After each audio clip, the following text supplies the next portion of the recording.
Alas 5:10 na, 1 Western Visayas na. Alas 5:10 na, 1 Western Visayas na.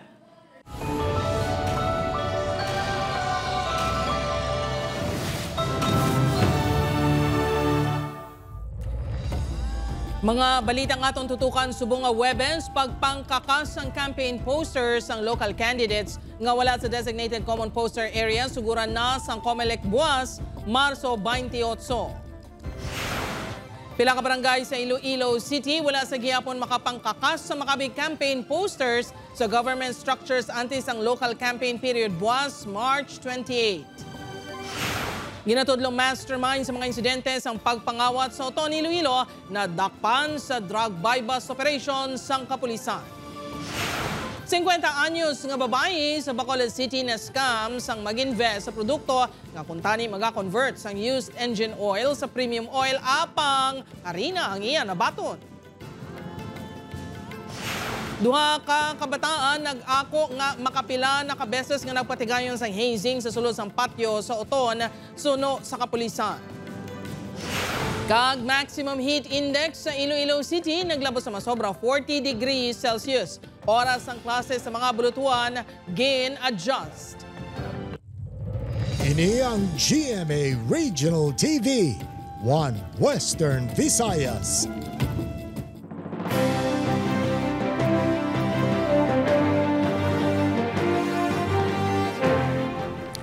Mayong hapon Western Visayas kag Negros Occidental, isa ka adlaw antes ang local campaign period buwas. Pila ka mga campaign material makitaan sa gihapon sa pila ka barangay hall kag iban pa nga pangpubliko nga lugar. Campaign materials ang local candidates nga wala nahamtang sa mga common poster areas pagabaklason na sang COMELEC umpisa buwas. Si Zen Kilantang Sasa nakatutok live sa Barangay Rizal Estanzuela, Iloilo City. Zen?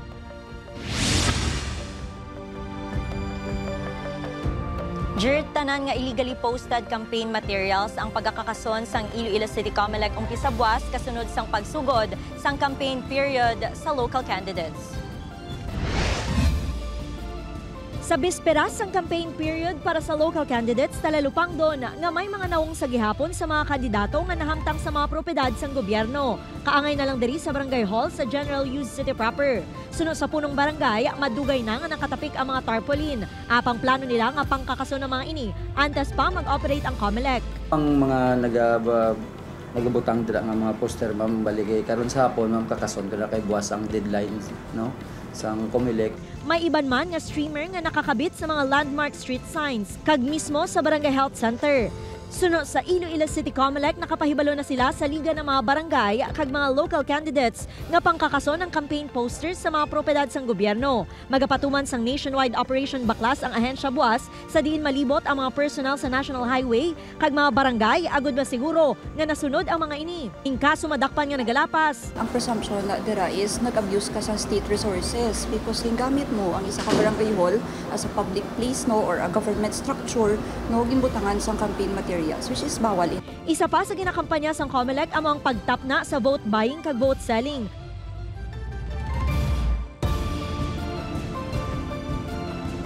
Dirt magapatigayon sang inventory ang COMELEC sa mga matipon nga campaign posters kag magasumite sa central office sang listahan sa mga kandidato nga nagbayolar.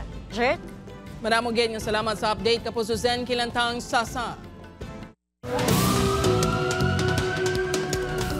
Ginatudlong mastermind sa kinawatay sa pila ka mga barangay sa Banwasang Oton na dakpan sa drug buy-bust operation. Si John Sala nakatuto. Nagakit-kitreha sa 36 anyos nga lalaki nga ini nga ginakilala kay Julmar Gustilo. Tumandok sang Banwasang San Miguel, Iloilo apang temporaryo nga nagapayo sa Barangay Rizal, Oton matapos madakpan sa drug buy-bust operation sa Oton MPS kagabi. Nakuha sa iyang 2 ka sachets ang suspected siya bunga nagabaloro sang 47,600 pesos. Previous month may nadakop kita through buy-bust operation man dira man sa iyak nila nga barangay ang nag-divulge ato ang nadakpan naton nga Ang subject naton subungan si alias Pirot ni ini Isaya ka parokyano. Magluwa sa pagduso kag paggamit sang illegal nga droga si Gustilo man ang ginatudlo leader sang grupo nga yara sa likod sang kinawatay sa pila ka makabarangayan sa Banwa sang Uton. Ini ang iyagin pahayag matapos madakpan. Sandi lang nga lugar kung makatsambasa na, mga kandeng manok. Magluwa sini iya pa kuno nga ginapagamit sang drogang mga kabataan nga kaupod sini sa pagpangawat. Nagabakal-bakal para sa mga kabataan nga ginasugo-sugo yung mga awat para nga ginapagamit-gamit sa sang illegal nga droga. Ginako naman sini nga nagagamit kag nagaduso ini sang illegal nga droga. Gintudlo sini nga source ang isa ka drug personality sa barangay Bakaw, Mandurriao, Iloilo City. Apang ginbawi ang iya una ginpahayag sa kapulisan nga siya ang leader sa mga kawatan. Bangod suno sa iya, may nagtulod lang kuno sa iya nga mag-ako. Totoo na. Ang drugs. Wala man ko ga butig, wala ko ga sugos kabataan nga mang nakaw kay siyempre may puturo ko man sandao. Pag may gapag ginakan nga koon ko lang. Manumduman nga sang damlag lang pila ka insidente sang kinawatayang natabo sa barangay Botong, barangay Trapiche kag barangay Kabanbanan. Sa diin mga minor de edad ang sospek. Preso na sa Uton Municipal Police Station ang sospek kag ginpasaka na sang kaso kapag lapas sa RA 9165 o Comprehensive Dangerous Drugs Act of 2002. Upod kay Hans Desierto, John Sala. 1 Western Visayas. Para sa dugang ang mga balita sa Negros kag Panay, mangin kaupod ta si Adrian Prietos. Adrian? Yes, Jer. Mga kapuso, madamo gid niya salamat. Sa 50 anyos nga babae sa Bacol City na scam sa mag-invest sa produkto. Niya kung tani mag-convert sa used engine oil sa premium oil apang harina ang inabaton. Yaring balita ang aton gintutukan exclusive. Natublag sanday Lynn Rose kag tiya sini nga sila Lane bawod kabaylo sang tunga sa milyon ka pesos ng kwarta nga ilagin invest sa produkto, isa ka box sang harina ang ilan na baton. Paring sa ayon sang biktima, naengganyo ini nga mag-invest sa chemical product nga sarang kuno mag-convert sang used engine oil sa premium oil. Halin sa Bacol City, nagpadulong pa ini sa Metro Manila sa March 11 agud magpakikita sa nagpakilala architect kag Chinese businessman nga nagtanyag sa iya sang produkto. Suno sa ila is worth, the one box is worth 1.1 million. Pressure ko nila to give that, I think 3.5 million yung 3 boxes. May pressure na, may kuyog na, hipnotismo na. Nakuha sa maging scammer ang numero sang biktima online sa Pebrero bagon may ginabaligya ini nga propiedad sa Luzon. Wala na tigayon ang transaksyon sa propiedad. Kag sa baylo, sila ang gintanyagan nga mag-invest tubtob nga natuntuhan. Mera sila kuno planta sa Subic. Is they have that yung used oil from different countries. Pinadala di sa aton and then ining ang chemical nga ini para ma-purify niya yung used oil and then maging premium oil. Maging pakita pa niya sa ako ng video, sang planta. Liquid niya siya. Mga pinakabeses nga nakikita sila Lane sa mga ginapatyan scammer. Butang nga nakuha kuno ang iya pagsali. So gapanggap din sila sa tanan niya nga money is gina-save niya man tani para sa future yung mga emergency funds yan na. So natandog. Ginpadangat na sini sa kapulisan ang natabo nga pagpanunto sa iya. Upod ang mga natipon sining ebidensya nga makabulig sa pagtumod sa mga sospek. Handa man ang NBI nga magbulig sa pagtumod sa mga sospek. Offer nila is too good to be true. Kung mo pa na red flag na siya, hindi ka na iya ka-avail sa nga muna kadaktaas nga mga return of investment sa mga legitimate. Opo, Kiril Casillo, Adrian Prietos, 1 Western Visayas. Mga kapuso, magapahamtang sang dugang mga warning device kag traffic signs ang Barangay Council sa Barangay Soo, Carevalo, Iloilo City sa ginakabig killer intersection sa bahin sang Iloilo Sunset Boulevard. Suno kay Kagawad Manilin Salarda, may nakapreparar na sila ng mga warning device nga ipahamtang sa lugar. May ginapaabot man ang barangay nga dugang mga reflectorized warning signs nga makagiya sa mga motorista ilabi na kung gabi. Magluwas sini magapatukod sang tanod outpost sa lugar agud mas mahapos magresponde pananglitan may aksidente o kun kinagamo. Madumduman nga halin sa Enero naglabot na sa 3 ang mga napatay sa Iloilo Sunset Boulevard bangod sa aksidente. Ginapangabay naman ang mga motorista nga magdoble halong sa pag-agi sa nasambit nga intersection kag mangin responsable sa pagmaneho. Much better nga may standby kita dara nga tanod para bala mag-help bala biskan may mga signages kita big help guro kung may mga tanod kita.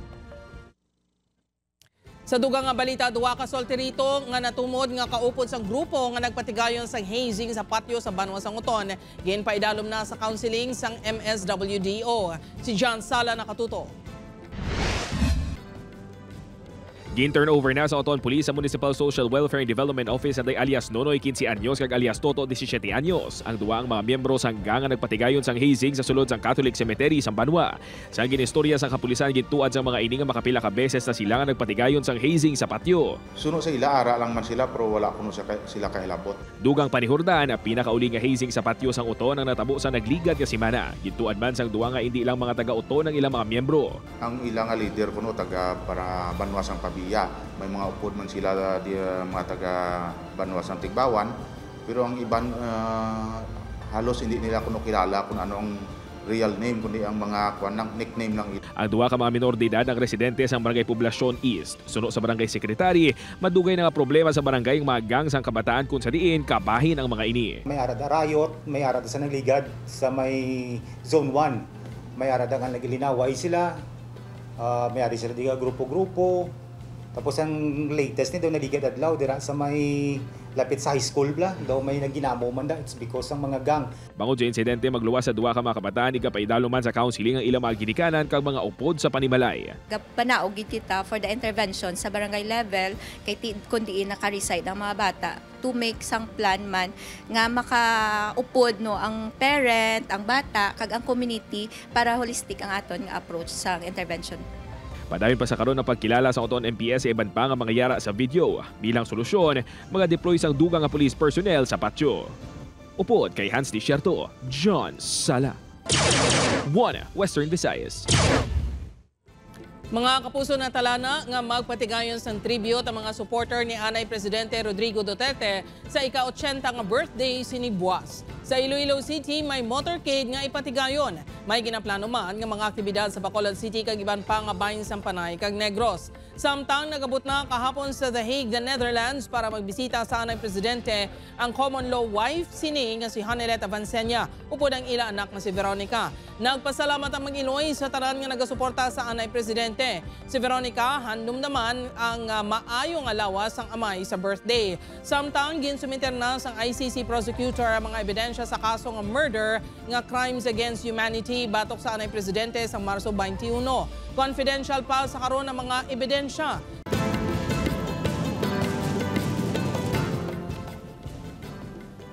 Kapuso, ready ka na bala para malabot ang imo career goals? Maghulag na kag main kabahin sa leading broadcast network sa Pilipinas. Yari ang mabakante nga posisyon sa GMA Network.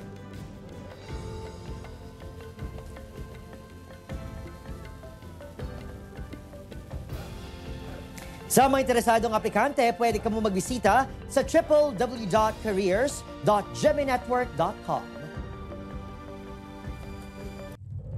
Ini ang GMA Regional TV, 1 Western Visayas. Mga puso sa Negros Occidental, klase sa Bubog Elementary School sa Talisay, balik normal na matapos ang ginapahayag food poisoning sa 22 kay estudyante sang Bulutuan. Nakatutok Ailey Pedreso. Matapos nga ginsuspende ang klase kahapon matapos pila ka estudyante sang bultuan ang gindala sa City Health Office. Bangod sa pagpanalakit sang tiyan kag pagpalanuka, balik normal na ang klase sa Bubog Elementary School sa Talisay City subong nga adlaw. Naglabot na sa 22 ka estudyante gikan sa grade 3, 4 kag 5 ang ginapahayag na food poison. Ginpadulungan na sang medical staff sang DepEd Negros Occidental ang bulutuan. Because of this insecurity sa kayo-open naman sa aton tanan, dapat siguro ang school mas policies regarding sa mga balon-balon. Hindi ka mga parents mismo, mas strictly monitor. Ginpaidalom na sa eksaminasyon ang sample sa maging kaon sa mga estudyante. Wala, tawon ginanila. Hugot na nga ginasikyar ang mga ginabaligi nga pagkaon sa gwa kag sulod sang eskwelahan. Bali ang school subong nagaprohibit sa tanan nga sa sagwa nga nang di makakambal nga daw illegal vendors pero wala sila permit bala. Ga-adhere kami sa mga policies and guidelines ang DepEd inform sa mga food preparation sa canteen. Upod Geruel Bangoy, Aileen Pedreso. 1 Western Visayas. Mga kapuso, heat index sa Iloilo City naglabo sa masobra 40 degrees Celsius subong adlaw. Klase sa mga eskwelahan gin-adjust. Si Zen Kilantang Sasa nakatuto. Naeksperyensyahan ang tuman nga kainit kag kapaang subong adlaw kasunod sang pagka-record sang lampas 40 degrees Celsius nga heat index sa Iloilo City. Bangod sini gina-adjust ang klase diri sa La Paz 1 Elementary School. Sa baylo nga 7:30 AM nagasulod sa eskwelahan ang learners. 6:30 AM bangod madamo sa mga kabataan ang naga-nosebleed o kun ginasunggo bangod sang kainit sang panahon. Mag 40 naga-early kami pero kung magbalik be lower na mabalik sa 37, 35. Automatic 7:30 naman ang amon klase. Everyday na. Pero mag-amo na kun hapon, wala na kami ginapabalik kay grabe na gid ang init kun hapon. Si Nanay Gloria, ginasugat gid sini ang duha ka apo kag ginabaklan pa sang ice candy. Ginasugat gid sa namo kag kuno ni papawayon Yung pakaong sa hindi kay dog na wow gid sa. Bangod sa mainit nga tiyempo, posible maeksperiensyahan sang tao ang heat exhaustion, heat cramps kag kun kaisa, heat stroke. Gani ginpahanumdum sang isa ka doktor ang publiko sa importansya sa pag-inom sang tubig kag paglikaw sa pagbulad sa initan. Ang init no, hindi na enough ang 9 glasses a day, more pa siguro. And always carry your umbrella and stay indoors. Upod kay Cirilo Randuque, Zen Kilantang Sasa, 1 Western Visayas. Mag-Iloy Pilason matapos gin-hit and runs ang closed van ang ilang ginasakyan nga tricycle sa Pavia, Iloilo. Nakaangkon sa pila sa guya si Roseville samtang ang iya Iloy may mga bagras kag nagpalanakitang lawas matapos nga nasagaid sang van ang ila tricycle sa irigasyon sa barangay Hibaw-an. Suno kay Roseville, nagasunod ang salakyan sa ila kag hinali lang nga nag-overtake. Nahulog ang ila tricycle sa kilid sang dalan apang ginpalagiwan sila sang nakabunggo. Naga-coordinate na ang Pavia Police sa Land Transportation Office 6 agon makilala ang driver sang van. Ang ikatatlo yung abuelo, amo na to nga nag-overtake siya sa amon kag nasa lapaya kami sa may kilid nga sa gaid yagite. Siguro ang pilas ko nga ni huli ko na nakita sa may tricycle ko siguro nakuha.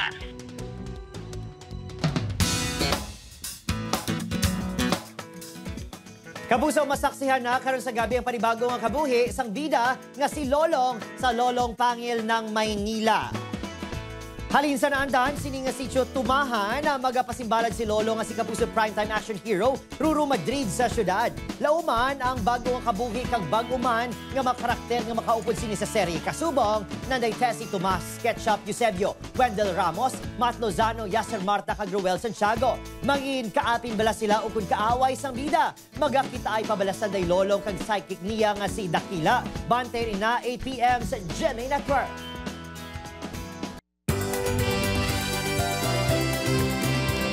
Mga kapuso, liwat naton nga updan ang mga kapisnon sa pagsaulog sang Kapistahan Festival subong nga 2025. Pila sa mga balantayan nga aktibidad among cultural parade, dance, drama performances, Surambao Seafood Feast kag syempre ang hangaway kag linay sang Capiz. Makigbahin man sanay Maxine Medina, Tam Rodriguez kag Anjo Pertiera. Gani kilitay kita sa Capiz Gymnasium sa April 3, 7 p.m. Sa April 5, maki Kapuso Fiesta man sanday Lolong, Pangil ng Maynila, Cas, Paul Salas, kaupos sanday Carla Abellana, Luke Conde kag Hana Presilias. Gani magpadulong na sa Techno Park, Pueblo de Panay sa April 5, 10:30 p.m. Pila ka mga kabataan nga nagaliho-liho sa dalan sa Bacolod City ginabahayag nagagamit solvent. Ginpang-rescue, garing balita nga aton gintutukan. Sa sininga video ako sa dalan Araneta, Bacolod City, makitang anom kabataan nga nagasigot sa solvent. Ginapasapasahan pa nilang solvent. Madugay na ginareklamo sa mga residente sang Barangay Sigang Airport ang amo kabataan nga masabad kag ginaligar nagapangawat ilabi na kung maggamit sang solvent. Maigo ang kristal kamudlay. Tambalan ko na sila nga hindi ka mo mapanghaboy sang bato. Palayo kamo. Nagbitbit sa grocery tapos mabilin. Pag matalikod ang ang tagiya, amo to dayon da sig lunch na makuha. Pero ang ila pa min sir hindi gid mga pera naton. Sa ipaduluan sa rescue team sa Department of Social Services and Development sa LGU, wala na ang mga ini sa lugar. Oo, kapalagyo gid sila sir kay kabalo man sila nga gina-hold sila namon. I-turn over gid sila gilayon sir sa ila man nga mga pamilya man. Pag ako sa isa katanon, bangod tuman kakaulugtasan sang nasambit ka kabataan kun kaysa ila na mapatupan. Apang panumdom sa social worker, dapat hindi pagsakiton ang kabataan. Sa baylo, i-report sa ila opisina agud matatap sang nagakaigo. 4 ka minor de edad nga nagalihuluho sa dala ng rescue sa DSSD kag nabalik na sa ila barangay. Padayon pa ang ginapangita ang ila iban nga kaupdana. Opod, Kiril Casillo, Adrian Priatos, 1 Western Visayas. Ini ang GMA Regional TV, 1 Western Visayas. Pagdumili sa Harawan Elementary School sa pagpasulod sa mga ginikanan sa eskwelahan, ginareklamo si Zen Kilantang Sasan nakatuto. Ginkakibot sa mga ginikanan sa estudyante sa Harawan Elementary School ang pagdumili sa ila nga makasulod sa eskwelahan. Umpisa kahapon sang aga. Isa ang amay nga si Noril nga may bata nga grade 2 nga nagreklamo. Bangod sa GC lang sila ginpahibalo kag gilay nga ginpatuman. Ang amon lang niya kung tani mga concern. Before kung tani ni tani ni Ma'am Principal.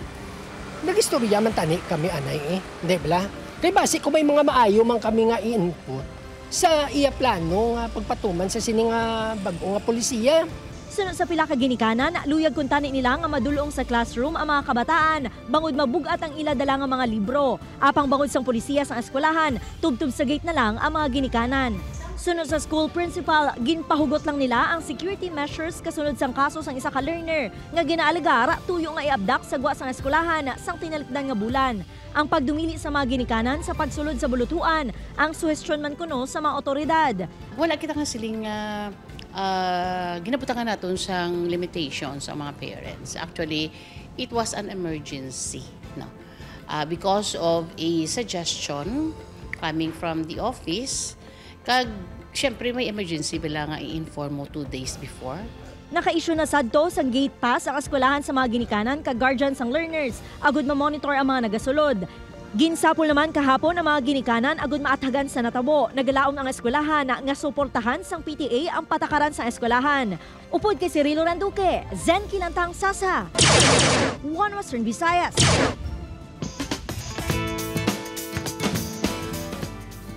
Dako nga bulig sa makasapatan ginkilala sa Magayon Hinungtanan Festival 2025 sa Banwa sa Moises Padilla. Kapuso Stars nakipiest naman. Nakatutok Aileen Pedreso. Pagsagod sang kasapatan ang kalabanan nga palangabuyan sa mga taga Moises Padilla naging tawag sa Magayon. Diri nagpadulong ang mga tawo halin sa naglain-laing nga bahin sa probinsya para magbakal sa kasapatan. Kada tuig, ginasaulog ang Magayon Hinungtanan Festival para ibida ang kultura kag kagaya nga pamuma sa banwa. This year, nakiselebrate man ang Kapuso Stars na madamo isang natunan.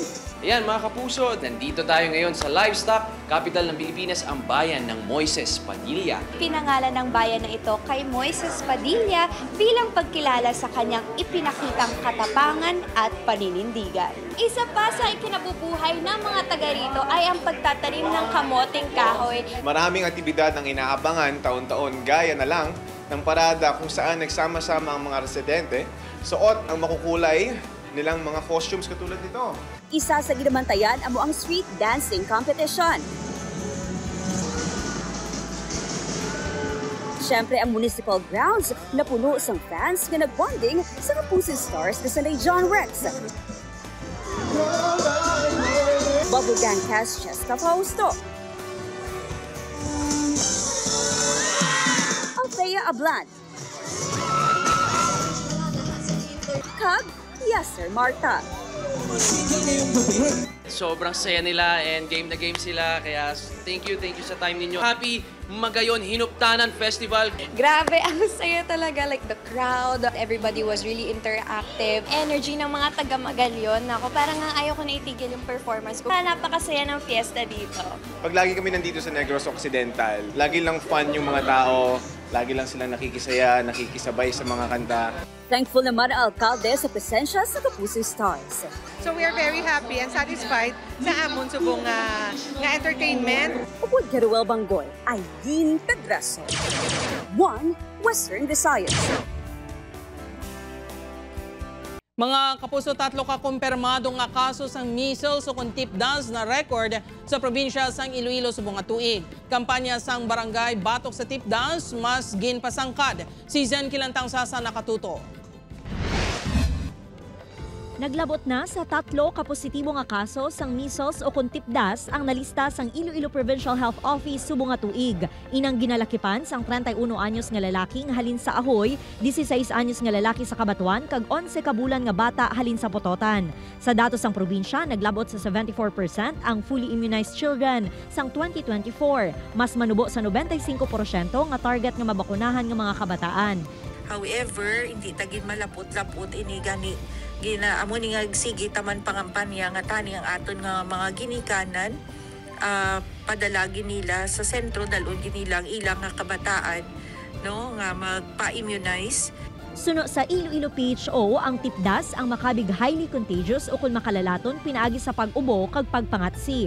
Lakip sa sintomas sini ang hilanat, ubo, sipon kag pagpulas sang mata. Sa tion nga maka-eksperyensya, ginapanugyan sang health authorities ang gilayon nga pagpakonsulta sa doktor. Diri sa Barangay Tigong Pavia, halos tanan nga kabataan nga nagaedad 9 ka bulan, tub-5 ka tuig ang bakunado. Prioridad nga mabakunahan sang measles, mumps and rubella o kung MMR vaccine ang mga bata halin 12 to 15 months. Giniinganyo, daan naman nga daan ang mga nanay nga pagbata nanda, mga 1 month and a half or 45 days, ginahambalan daan naman nga maagtog sa sentro for immunization. Pag after kara mag 3 doses, ramamda kang pentahip, polio, kag ang pneumonia, pag 9 months, sara gina-follow up namon di nga mabalik kita sandap. Ang iloy nga si Christina, ginatipigan gid ang iya 2 ka tuig nga bata, gani updated ang bakuna sini. Bali ano gid siya ang maka-protect gid sila sa ilang immune system kag mag-healthy man siya sa pagdako.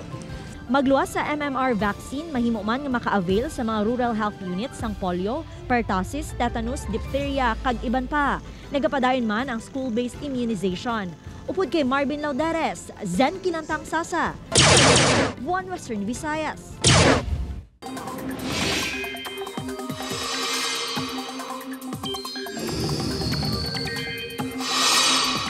Papuso subong opisyal na ang tig-ilinit, lauman nga mas mabatsaga na ang init sa masunod pa nga sinimana kag binulan.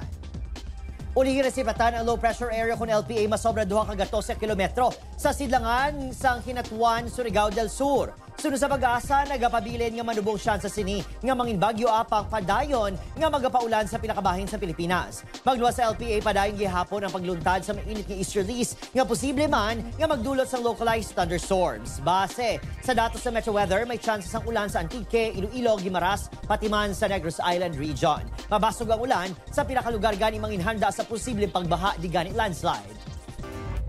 Mga kapuso, ako si Gertrude Charlatan, ini ang 1 Western Visayas, bugos nga puwersa para sa mas dako nga misyon kag mas masangkad nga pagserbisyo sa pungsod.